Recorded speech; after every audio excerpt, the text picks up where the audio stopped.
وعليكم السلام. بسم الله الرحمن الرحيم. الحمد لله رب العالمين، والصلاة والسلام على أشرف الأنبياء والمرسلين نبينا محمد وعلى آله وصحبه أجمعين. أما بعد. كتاب عمدة الأحكام دا مبارک شرح روانه و پدی کی د منځه مسائل بیانیدو. بیا د منځه په مسائلو کې خصوصا صفة صلاة النبي صلی الله علیه وسلم د رسول صلی الله علیه وسلم د منځه طریقه بیانیده. اخرنی حدیث موږ دغه ذکر کړو د انس بن مالک رضی الله عنه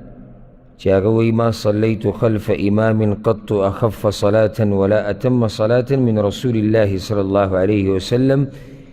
ما د رسول صلی الله علیه وسلم د مونځ پشان لنډ او پوره مونځ په چا پسې شاته نه دی کړی. یعنې د رسول صلی الله علیه وسلم مونځ لنډ مو سره د لنډوالي هغه پوره او کامل مونځ. د هغې وضاحت شی و چې لنډ څنګه نو بیا پوره څنګه شي، او لازم نه ده چې پوره مونځ به وي نو هغه به لنډېږي نه، او چې لنډ وي هغه به نامکمله نه. مونځ لنډ مونځ د لنډ څه مطلب د هغې وضاحت شی مکمل چې هر څه پکې پوره ارکان واجبات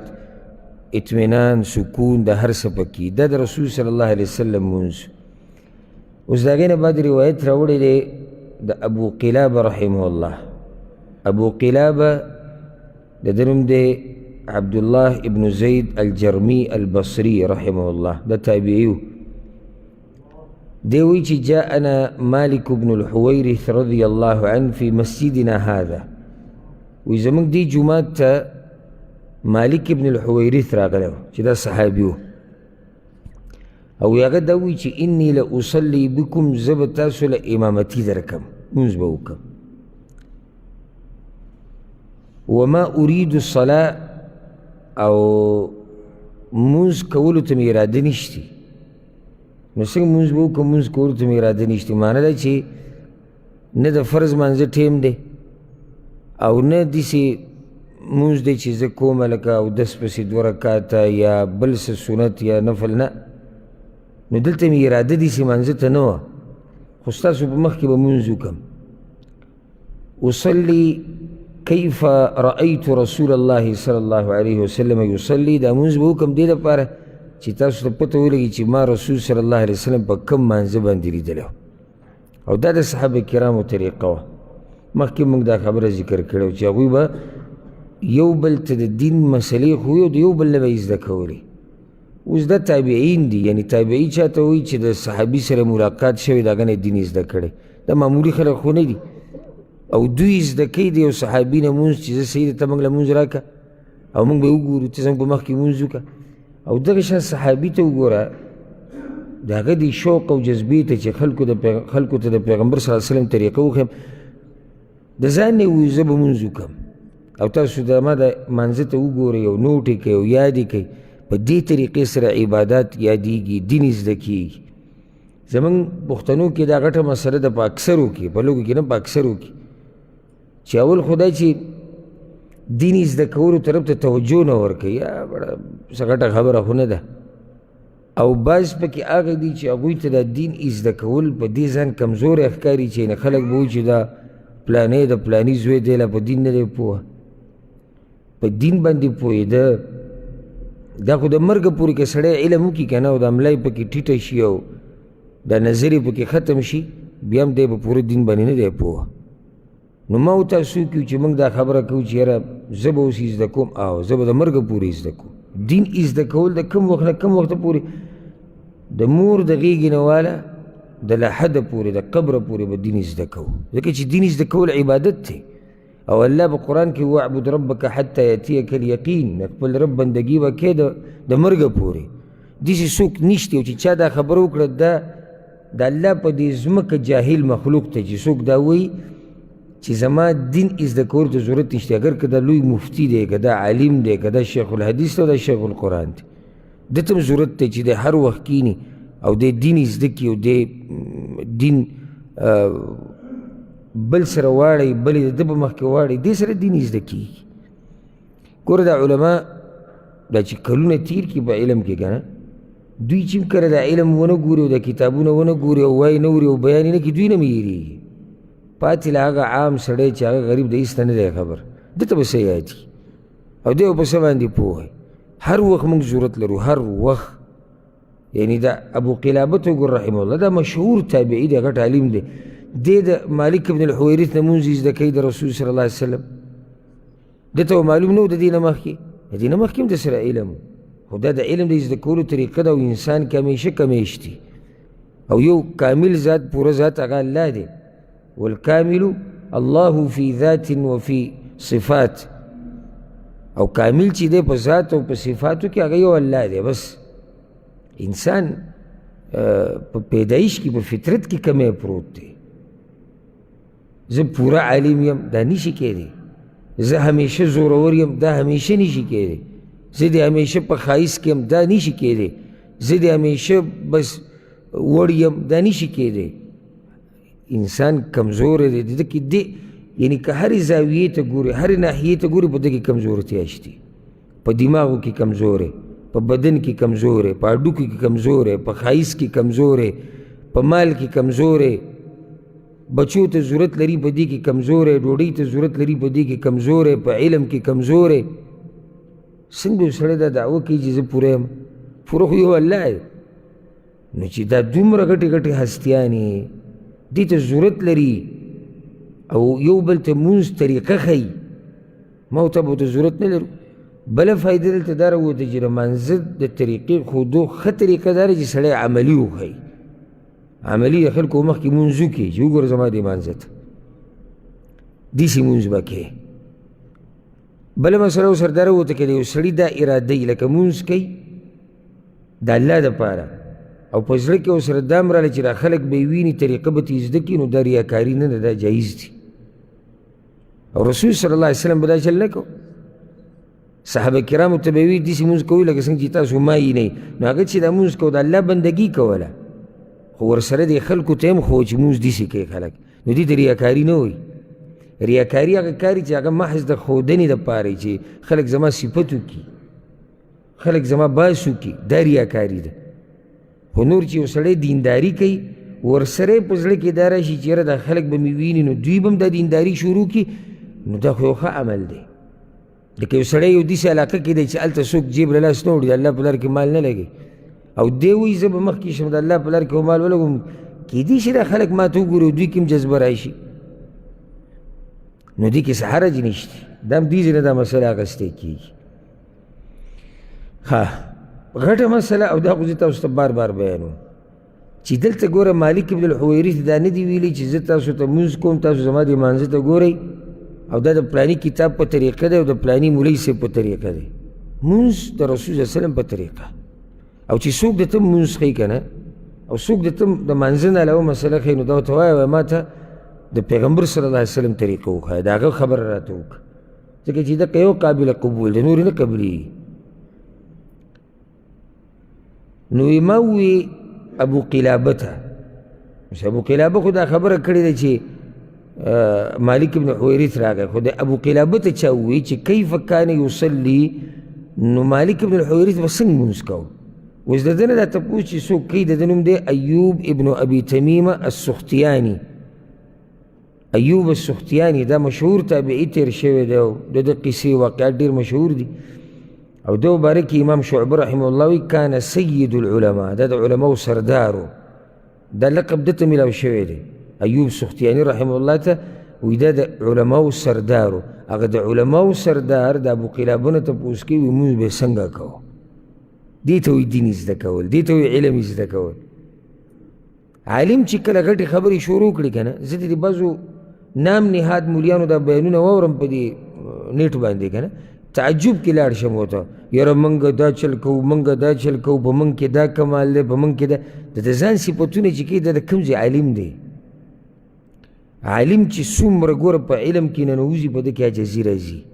او څومره چې عالم تکړی دومره دی ځان ته لوی عالم نه وایي څومره چې عالم تکړی دومره د الله نه یېرېږي خپل صفت نه کوي نه دا خوښوي چې څوک زما صفت وکړي خو چې کله دې څوک ولیدو هغه دا وي چې ما سره علم ډېر دی او زه ډېر ښه سړی یم او زه داسې یم او زه دغه یم پوه شي د سره علم نشتي. چې علم په سړي کې څومره راځي دی د الله نه یېرېږي او چې د الله نه څومره یېرېږي په انسان کې عاجزي پیدا کېږي، انسان ځان کمزوری ګڼي. غټ غټ علما د دې امت د آخري مرګه پورې هغه وایي زه وړوکی طالب علم یم، زه دین زده کوم، او دا حقیقت دی. موږ د آخري وخته پورې به دین زده کوو، آخري وخته پورې به دین زده کوو. دا کتابونه خلک ګوري، دا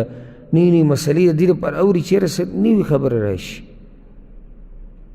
که ماته چې ته پته ولګي چې زه په دې مسله کې خطا یم، د دې لپاره خلک تحقیق کوي، ګوري، تپوس کوي. دا طریقه کار دی د حق پرستو علماو د مرګه پورې. دا اوس څومره لوی تابعي دی ایوب ابن ابي تمیمه السختیاني، او د ده کنیت ابوبکر و. هغه وایي ما ته تپوس وکړو چې څنګه لمونځ به کوو مالک بن الحویرث.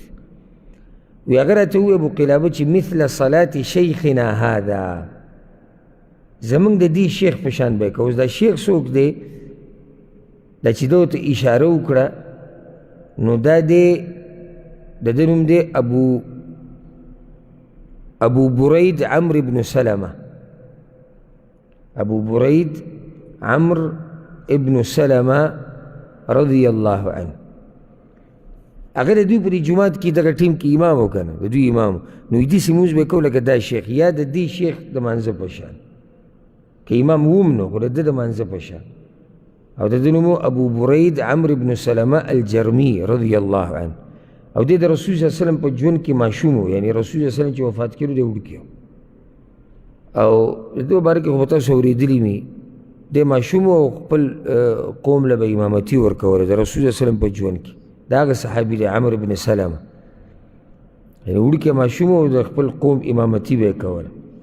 نو ده د رسول صلی الله علیه وسلم لمونځ بلکل یې زده کړی دی او د وړوکوالي نه هغه سره پاتې شوی دی. نو ابو قلابه بیا ایوب سختیاني ته وایي چې زمونږ د دې شیخ په شان مونځ به مالک بن الحویرث هم کوو. نو ده مونځ د رسول صلی الله علیه وسلم نه یې زده کړی، هغه هم د رسول صلی الله علیه وسلم نه یې زده کړی، دواړو مونځونه یو شان دي. وکان یجلس اذا رفع رأسه من السجود، د دې دپاره حدیث راوړی چې کله به یې د سجدې نه سر راوچت کو نو لږ ساعت له به کېناستو قبل ان ینهض فی الرکعة الاولى، مخکې د دې نه چې د اولني رکعت نه راپاسي. معنه دا شوه چې د اولني رکعت نه چې به دویم ته پاسېدو او د سجدې نه به یې سر راوچت کو، نو څه چل به یې کو؟ لږ به کېناستو. او دې ته څه وایي؟ جلسه استراحت. دې ته جلسه استراحت وایي. یو خو د دوو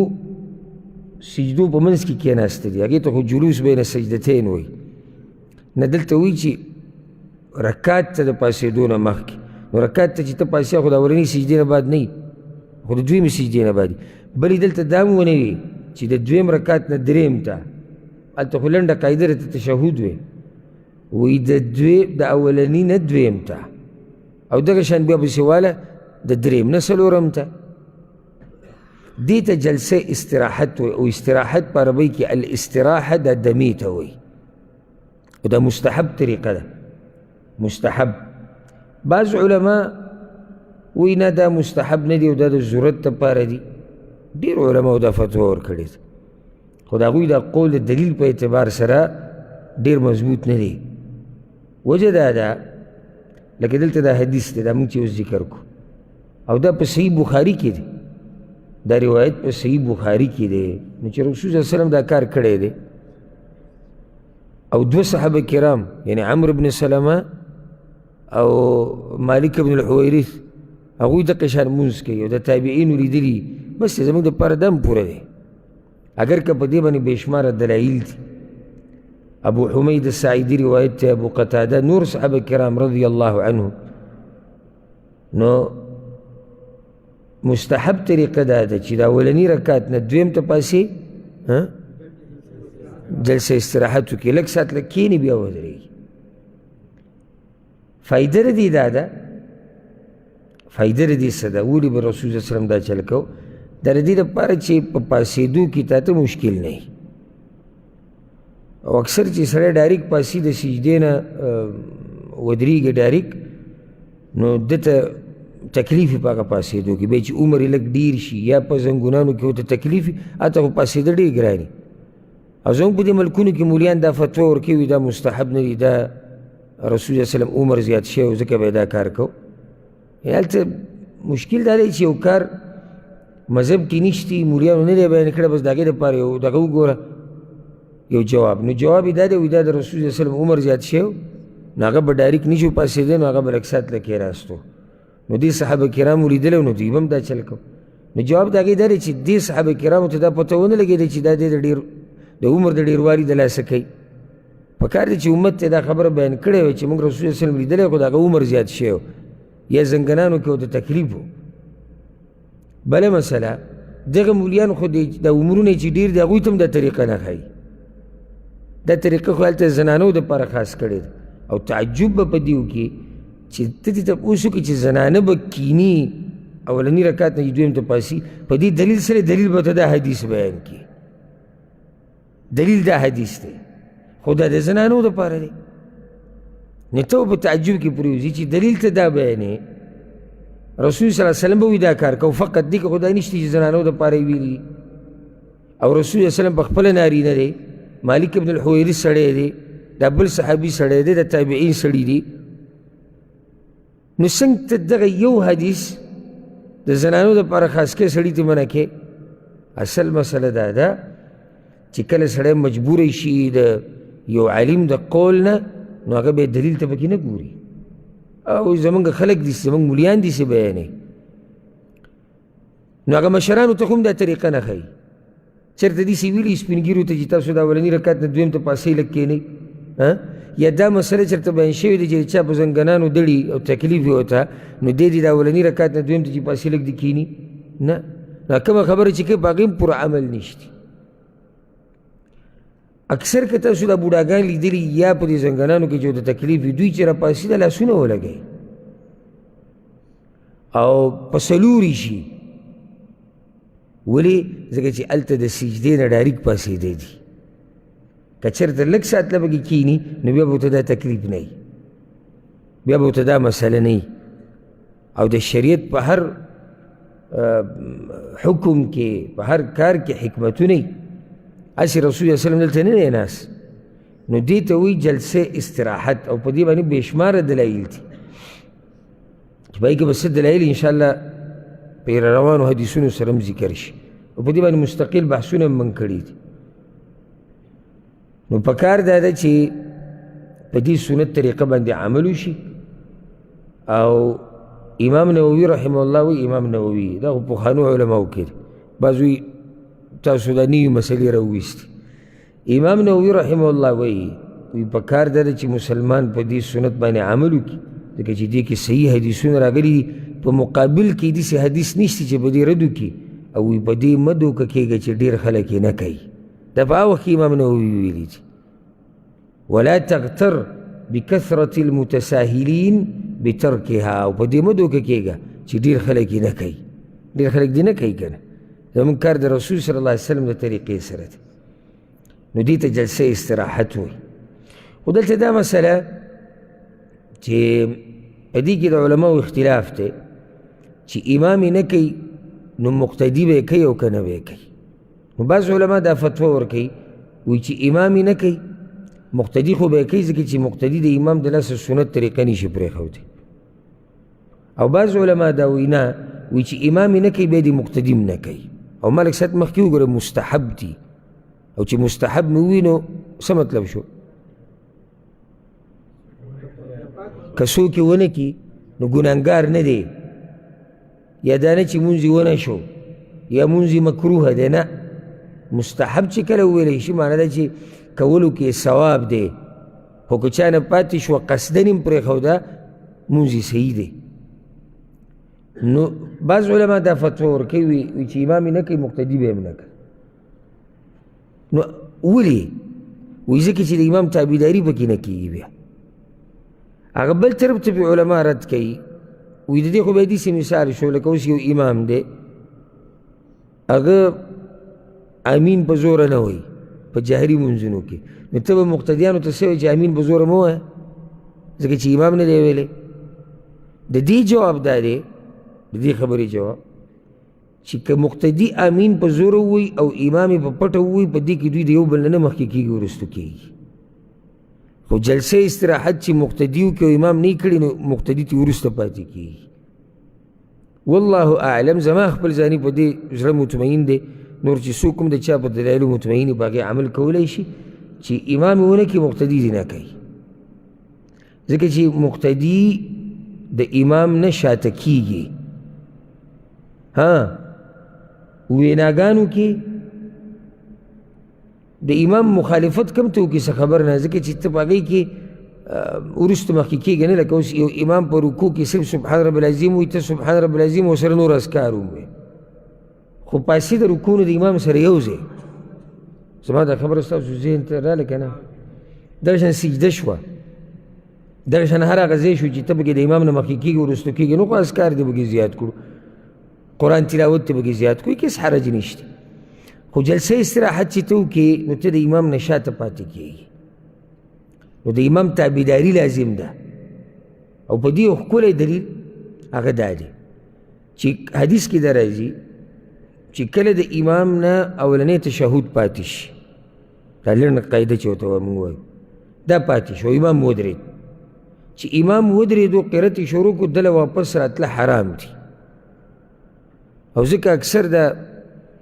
د جهل پته د دې ځینې لګي چې موږ د منځه د مسایلو نه اکثر نه یو خبر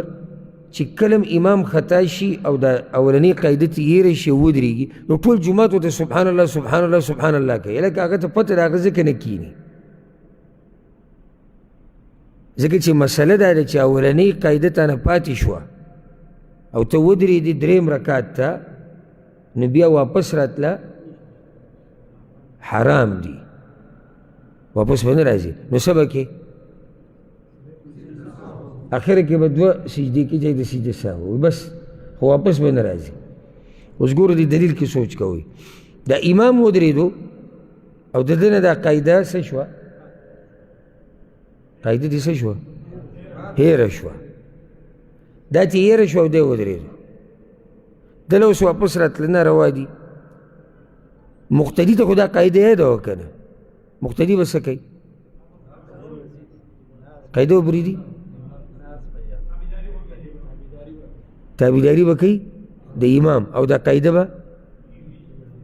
پرېږدي که نه به پرېږدي پرېږدي به اوس ګوره دغه لنډه قاعده واجب ده په منځه کې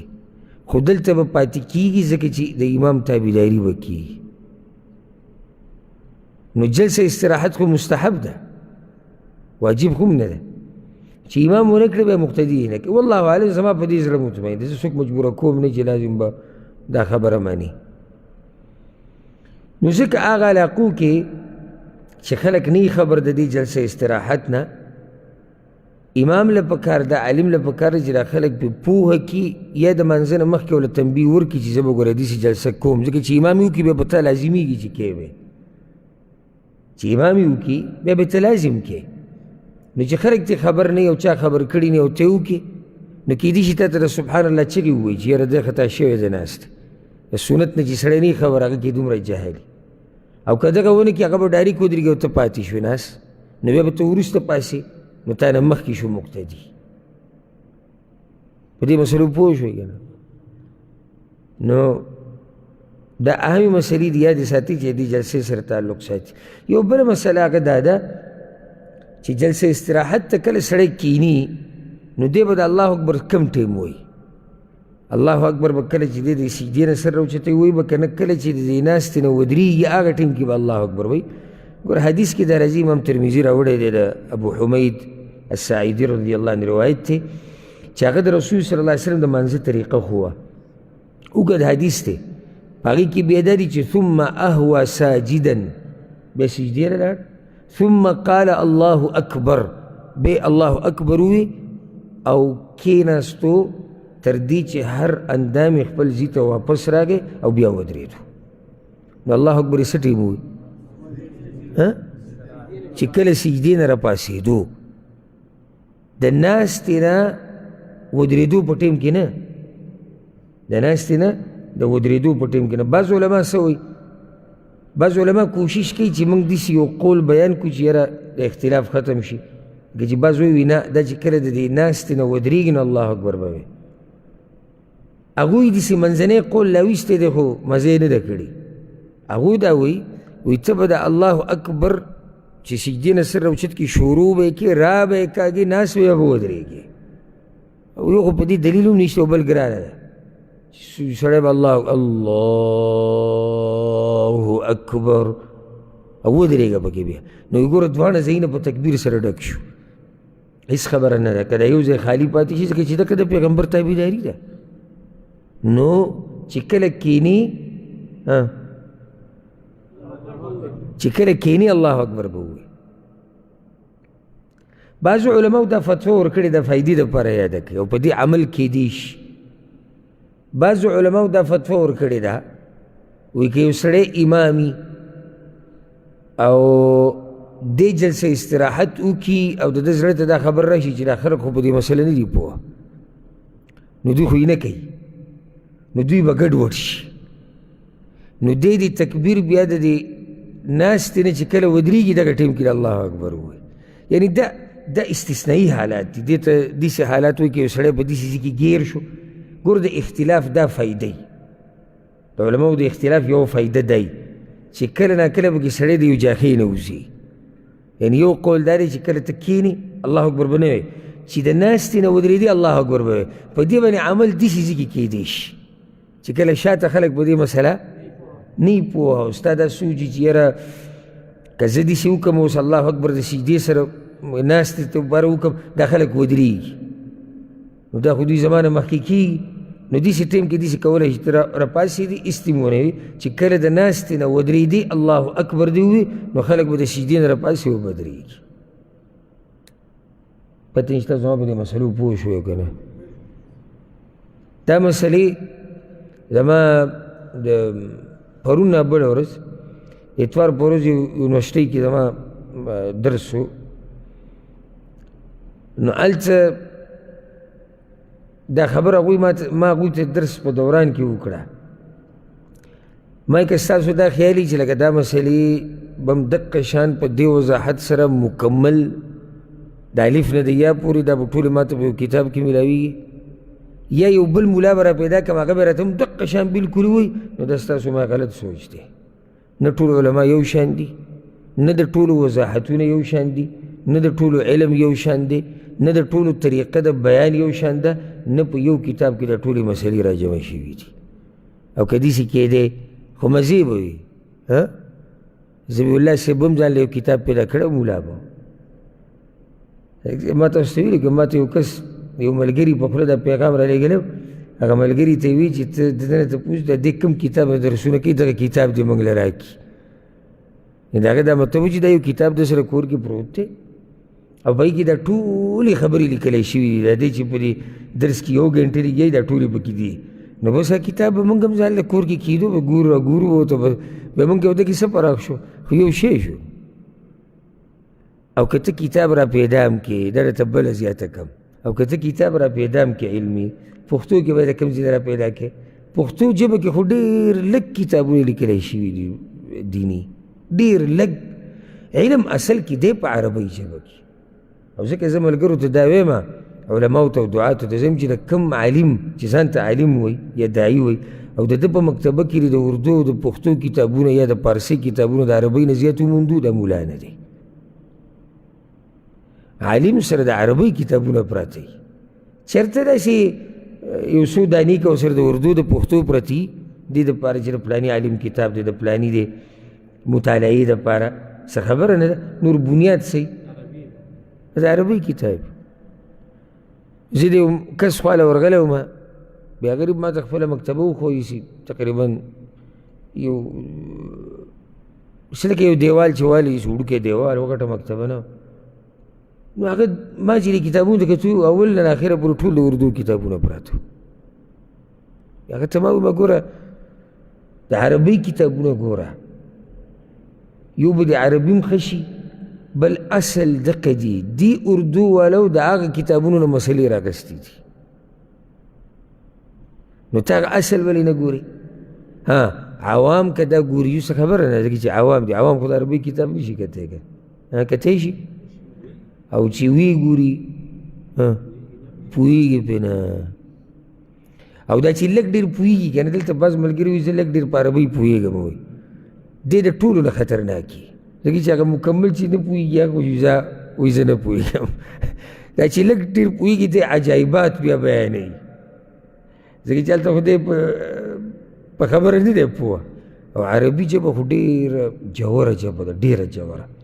زموږ خو سره الحمدلله وخو شو بلکې زه خو د وړوکوالي نه دغه عربۍ سره پاتې شوی یم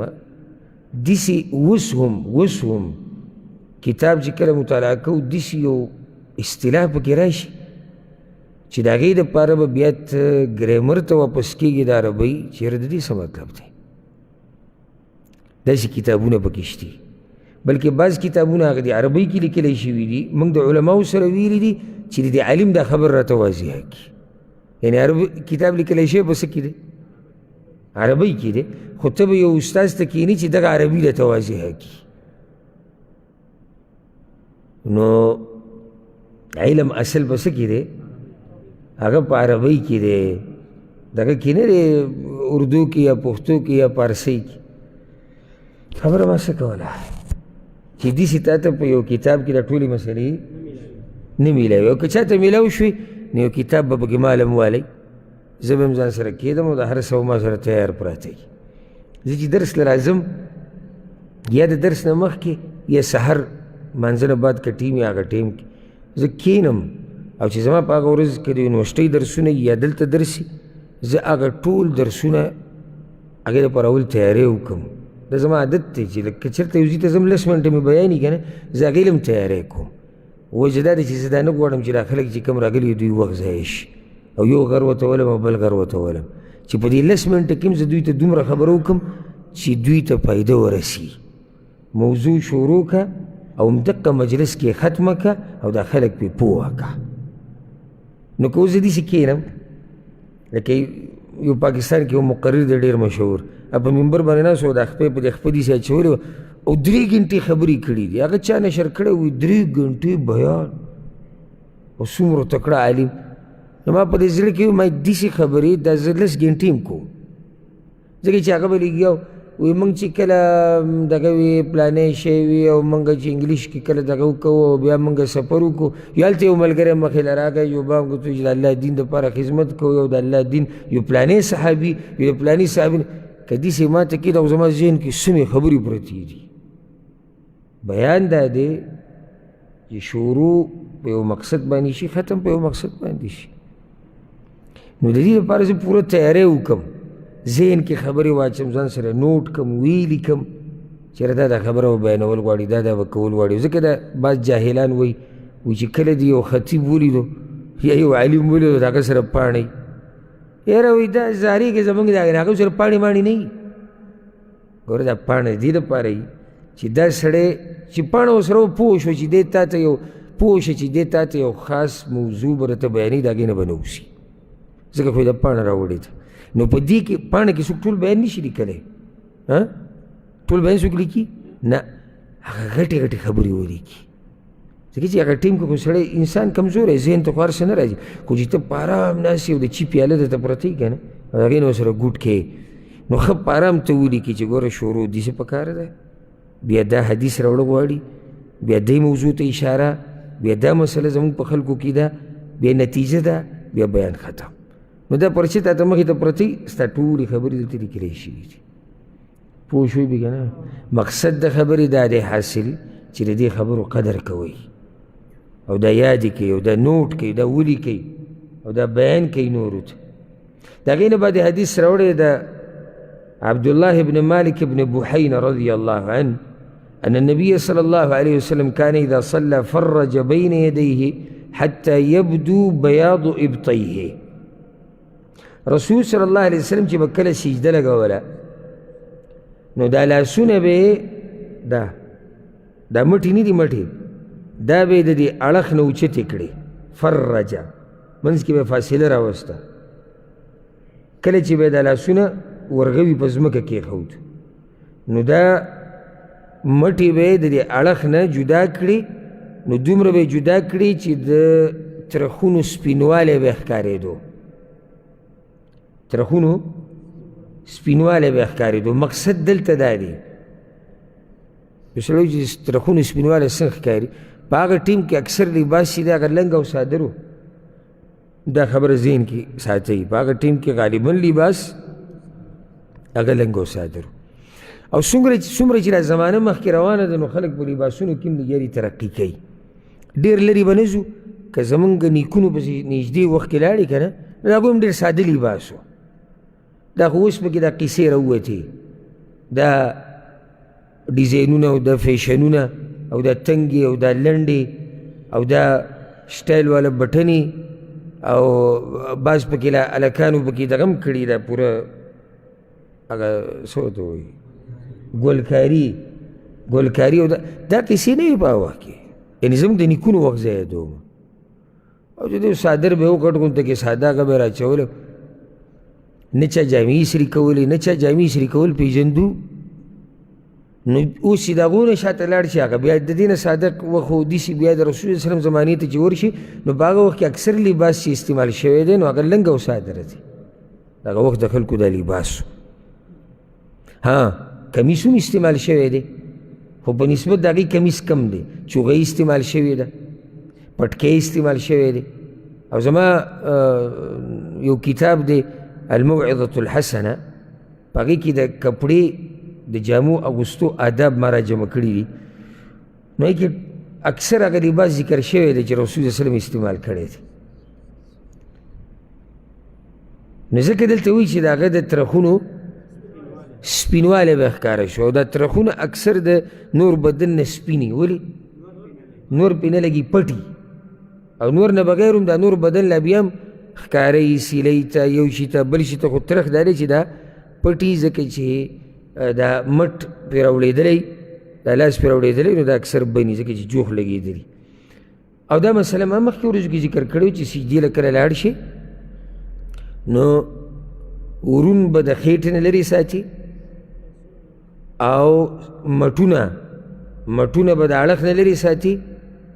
او دا لیچې ورته وایي که سنګل ورته وایي دا به د مټ نه لرې ساتي. پوه شوئ که نه؟ معنی چې ښه کولا و سجده. خو ما ورسره څه ویلي نه کله کله نه خلک به نه تنګې د کولاوي سجدې دا مطلب نه دی. دا که یو سړی وایي چې یاره دا خو د ترخونو سپینوالی، د ترخونو سپینوالی دې کې هم ښکاري. ته سجدې چې ولګې نو لاسونه خو لازم اوچتېږي، چې اوچت شي دې کې ترخونو سپینوالی ښکاري. مقصد د راوي دا دی چې رسول صلی الله علیه وسلم دا لاسونه د اړخ نه لرې کړي دي داسې دا، او راټول او جوخت ته سجده لګول دا خلاف دی شریعت ته. چې رسول صلی الله علیه وسلم وایي سنګلې داسې مه خوروئ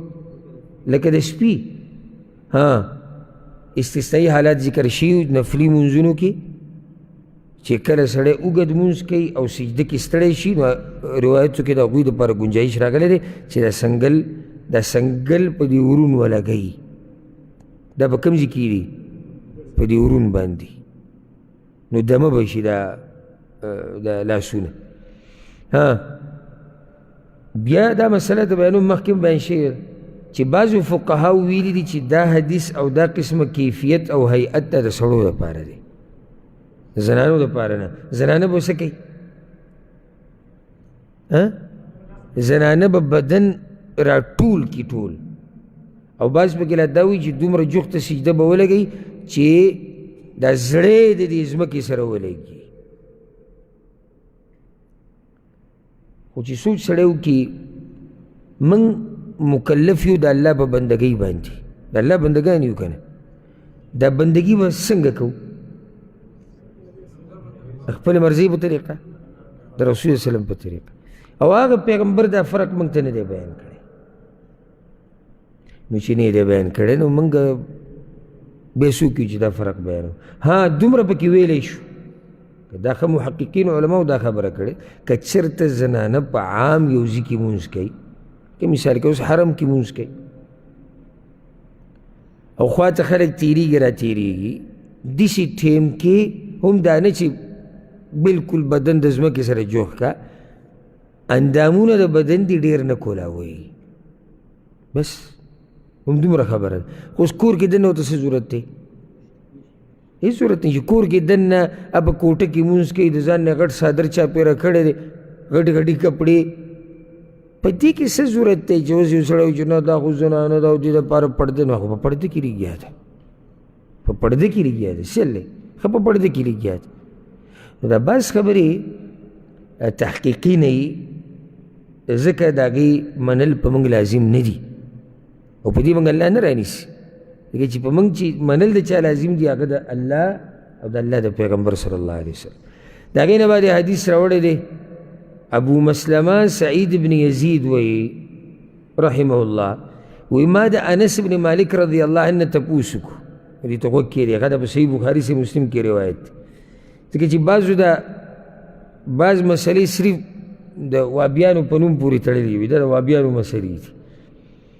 وی ما د انس بن مالک رضی الله عنه تپوس وکړو اکان النبي صلی الله علیه وسلم یصلي فینا علیه آیا پیغمبر صلی الله علیه وسلم په پیزارو کې لمونځ کو؟ قال نعم ویا کوو به. چې اوس راولګو او د دې جوابات شروع کړو. اولنی جواب دا دی انس بن مالک کشرو. دویم جواب دا دی زموږ ملکي خلک بد ګڼي. دریم دا دی زموږ کتاب کې خو نه راغلي. څلورم زموږ مولوي صاحب خو نه ده بیان کړی. پنځم نو عجزي دا دی چې ته پیزار وباسې. نو شپږم موسی علیه السلام چې ملاقات ته تللی کوی تور ته پیزاري ویستو. کوم ځای خبرې موږ شروع کړي واضحه حدیث دی. ښه دلته هغه عربي مغه نه ده هغه جوره هسې تاسو د عربۍ توجه کوئ چې تاسو هسې پوهېږئ بغیر ترجمې نه که نه. وی انس بن مالک نه مې تپوس وکړو ګوره اکان النبي صلی الله علیه وسلم یصلي فینا علیه قال نعم. بغیر ترجمې نه پوه نه شوئ آیا پیغمبر صلی الله علیه وسلم پیزارو کې لمونځ کړی وي؟ او کړی شي. راځو دې مسلې له چې دې څه حکم دی پیزارو کې لمونځ کول. یو قول دا دی ګوره جایز ورته دواړه وایي دواړه طرفونو ته علما دې ته څه وایي جایز. لکه امام ابن رجب وایي رحمه الله وایي په پیزارو کې لمونځ جایز دی په دې کې د علماو په منځ کې هېڅ اختلاف نشته. یعنی څوک تا ته نشي ویلی الا دکه چې یو جاهل یو نوم پرې د عالم پروته جدا مسله څوک تا ته دا نشي ویلی چې پیزارو کې چې تا دا کوم لمونځ وکړو دا ونه شو. نو اختلاف په څه کې دی؟ اختلاف په دې کې دی چې مستحب طریقه کومه ده او غوره څه دي په دې کې اختلاف دی. نو بعض دا وایي غوره دا ده چې پیزار لرې کړي او لمونځ کوي. دلیل وی دا دی چې هغه علماء خپل کوشش کړی. دلیل دا دی چې کله ته پیزار لرې کې نو ستا خپه په ځمکه باندې ولګېده جوخته او چې ته سجدې له ځې نو ستا د خپو د ګوتو د سرونه په دې ځمکه لګي نو سجده دې کامله شوه. نو دا سجده غوره ده د هغه چا د سجدې نه چې هغه به بوټ کې او په پیزار کې سجده لګوي نو د هغه د خپو د ګوتو د سرونه خو په ځمکه ونه لګېدو. دا نقلي دلیل دی که عقلي؟ عقلي دی. دا خبره دوی کوي. بل طرف ته علما وایي محققین علما وی مستحب طریقه د پیزارو کې لمونځ کول چې کله د پیزار پخپوي او دا ځای مناسب وي دې لپاره. پخوانو علماو ورسره دا قیدونه زیات په دې نه لګوري ځکه چې هغه وخت کې لمونځونه چې کېدو هغه وخت کې چټیانې او دا قیسې نه وي. لکه د رسول صلی الله علیه وسلم په جومات کې هم چټایي او قالین خو نه و کاڼي پکې پراته و هغه یې هوار کړي په هغې به لمونځ کېدو. نو ځکه ورسره هغه پخواني علما دا قیدونه هم ډېر نه لګېده. نن سبا علما ورسره دا وایي چې قالین نه وي دا به لازم وي ځکه چې په قالین باندې پیزار باندې لمونځ کول چې قالین یې او ته به پیزار لمونځ کوې نو دې سره قالین خرابېږي. قالین ګنده کېږي دوړه پې لګي یو شی بل شی. نو ګوره دا یاده کوي چې موږ مسله د کوم ځای بیانوو صحرا نه صحرا ټکی مه لګوه بیا به مسله صحرا پورې خاص شي نه بارک الله فیک تعبیر داسې پکار دی هغه ځای چې هلته قالین نه وي لګېدلی نه وي خور شوی که ستا په شان ووایو چې صحرا کې نو بیا معنی دا شو چې ښار کې دننه که قالین نه وي او که نه خو نه به کېدا مسله صحرا شوه ښه که څوک دا ووایي لکه څنګه چې ده ووایي چې جومات کې دننه نو معنی دا چې مسله صرف جومات پورې خاص شوه مسله ټوله د جومات شوه بهر د جومات نه هغې له بیا بله مسله ګورو ځکه تعبیر د خبرې چې کې که نه که دنیوي او که دیني نو دقیق تعبیر کوه دقیق څه ته وایي نه دقیق دې ته وایي چې هره خبره چې ستا په عقل کې او ذهن کې پرته چا پکې راګیره شي او دا کمال الله لږو خلکو له ورکوي ډېرو سره دا نه یو نیم سړی قصه شروع کړي که نه یو غر به ولي بل غر به ولي او هغه داسې او دا عجیبه ته داسې او هغه چې ته داسې نو پاو ساعت بعد به ته وایي تا څه وي ته بیا شروع کړه نشي بیانولی خپل مقصد او خبره دقیق نه بیا به کوم بعض خبرې د ده نه څه شي پاتې شي او یا دومره بیان کړي چې بې ضرورته پکې دننه راولي نو چې کله هم خبره کې د فایده ده که دیني او که دنیوي نو دقیق خبره کوه چې ټوله خبره پکې راګیره شي او کوشش کوو چې خبره صحیح اوږدی مختصري او جامعي لنډه او غونډه لنډه او غونډه دې ته فصاحت دې ته بلاغت وي او دا الله لږو خلکو ته نصیب کوي الله دې موږ ته نصیب کړي نو په پیزارو کې مونځ کول مستحب دی دا محققین علماو قول دی دلیل پې څه دی انس بن مالک دا حدیث دی که او په کوم ځای کې دا حدیث راغلی صحیح بخاري صحیح مسلم کې بل حدیث والا شداد بن اوس رضی الله عنه وی په سنن د امام ابو داود کې دا حدیث دی صحیح حدیث دی وی خالف الیهود د یهودو مخالفت کوئ فإنهم لا يصلون في نعالهم ولا خفافهم یهود په پیزارو کې او په موضوع کې مونځ نه کوي تاسو کوئ یهودي نه کوي تاسو یې کوئ خیر هم دې حدیث ته کنه دا ما اوس جوړ کړو ګوره د مانځه نه مخکې کور کې که څنګه کور کې ورته زه ناست وم چې یاره راشئ نوی حدیث جوړوو ځکه چې نن به مسله د څه بیانو د پیزارو او د پیزارو دا مسله خو صرف د وابیانو ده کسې نه شداد بن اوس وی قال رسول الله صلی الله علیه وسلم خبره پیغمبر صلی الله علیه وسلم کړې امام ابو داود حدیث راوړی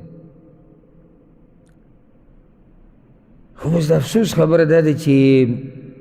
کله سړي کې تعصب راشي که نه او زد راونیسي نو د دې سړي پوه کول بیا ګران وي ښه بل روایت والا امام ابو داود راوړی دی صحیح سند والا یې ده عبدالله بن عمر روایت ته رأيت رسول الله صلى الله عليه وسلم يصلي حافيا ومنتعلا ما رسول الله صلی الله علیه وسلم لیدلی دی پیزارو کې مونځ کړی دی او بې پیزارو یې مونځ کړی دی بس مسله حل شو او الشیخ العلامه مقبل الوادعي رحمه الله د یمن یو لوی محدث تیر شوی دی نږدې وخت کې هغه یو رساله په دې باندې لیکلې ده او هغه پکې 14 حدیثونه راوړي دي صحیح سند والا 14 حدیثونه چې پیزارو کې مونځ کول دا مستحب دي چې کله گنجایشي گنجایشي کوم ټیم کې نه قالینی چټایي یا د زید اسقا کېدو یری بیا مه کوه او اوس ګوره لکه ته جنازې مونځ بهر خلک کوي میدان کې که نه دا د سنت د تطبیقولو ځای دی هسې خو موږ ته بله موقع نه میلاویږي چې دا سنت تطبیق کړو جوماتونو کې ټولو کې څه دي قالین نه دي جنازې ته چې ودرېدې څه سره ودرېږه پیزارو سره دل شان په صحرا کې مونځ کې ملګرو سره په چکر باندې وتی په دې سیزي کې د مانځه ټیم راغی چې هلته جانماز قاریونه نشته جانماز غوړو ته ضرورت نشته ځمکه پاکه ده ودرېږه پیزار به یار وایي کېدی شي ګنده شوي نو خو وګوره ودرې شي که نه یې ته وګوره او دا مسله یاده کوي دا موږ طهارت په دغه کې ذکر کړې وه دغه چې دی که نه ګندګي د دې د صفا کېدو یوه طریقه دا ده چې دا په خاورو پورې راښکودی شي او تا دا پیزار څومره توږلی دی د یو نیمه خو دومره توږلی شوی چې لاندې پکې سوري شوي دا به نه صفا شوی او ځکه زنانو ته رسول الله وسلم دا خبره کړې چې کله زنانو ته پوښ وکړو دې مسلې رسول الله وسلم وایي چې زنانه به په ځان پسې کپړه راکاږي دا مسله ده زنانه به په ځان پسې راکاږي مسله دا راله چې زنانه په لاره باندې رواني او په لاره باندې خټې دي او ګندګي ده رسول الله وسلم جواب وکړو وایي د دغه چې ګنده شي دا کپړه د هغې نه بعد چې کومه وچه ځمکه را روانه ده خاوره روانه ده په هغې سره پاک کېږي که نه دا موږ طهارت مسلو کې بیان کړه نو پیزار که ته شکي چې ګنده دی ودې شو ته یو نظر وګوره که نه پته به یې ولګي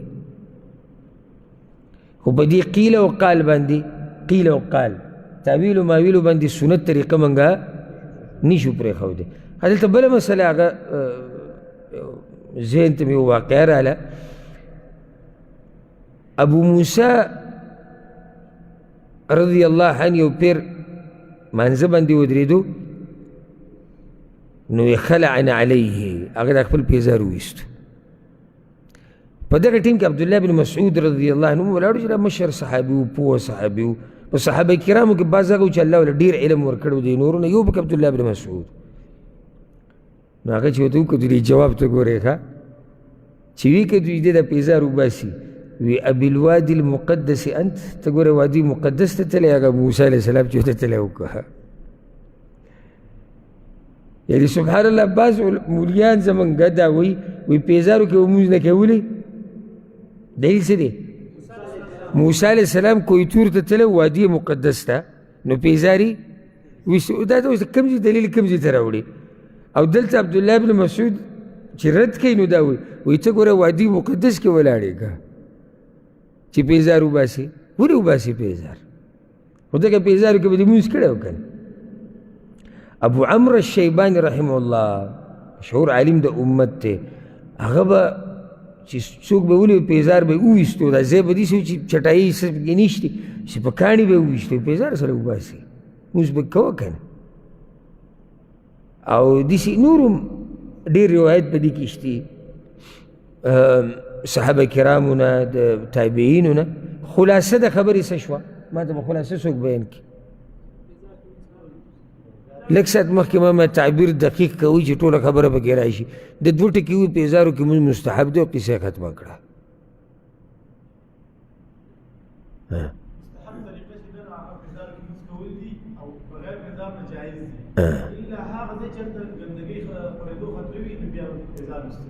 بارک الله فیک درې جملې شوې موږ سره خلاصه یو ده پیزارو کې مونځ کول نه کول دواړو حالاتو کې مونځ صحیح دی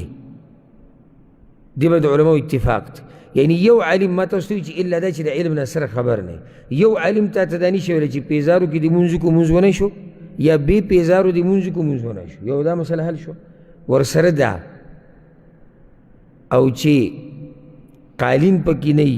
یا چټایانې نه او د زی د ګنده کېدو موږ په دوړې موړې سره پلیتوالی نه ځکه چې پلیتي پکې لګېدلې او ته هر ځای کې به یې کې مونځ نشي کول او د دې یره نه نو مستحب دا دي چې دغه پیزارو کې مونځ وکړي ورسېدې پکې بله مسله چې داسې علاقه کې چې خلک په دې طریقه نه پوه لکه زموږ طرفونو ته چې دي نو اول دا خلک پوه که بعض خلکو دا غلطي ما لیدلې ده ډایرکټ یو عمل شروع کړي او د هغه علاقې خلکو ته هغه عمل صحیح ناشنا ښکاري الټه دې مسله جوړه کړي خلک په ضد ودرېږي نه ته ډایرکټ په پیزارو کې مونځ مه کوه دا خلک پوهه که چې دا طریقه ګوره د پیغمبر صلی الله علیه وسلم ده نو که پوهه شو ډېره ښه ده که څوک پکې پوهه نه شو بس نه پوهېږي ته که بیا دا کار وکړې نو دا خلک به هم خپل منځ کوي چې هغه دا ویلي چې دا د پیغمبر طریقه ده دا د بعضو امامانو او ملګرو ما دا غلطي لیدلې د علماو چې هغه ډایرکټ یو سنت عمل په داسې علاقه کې وکړي چې هغه خلک ته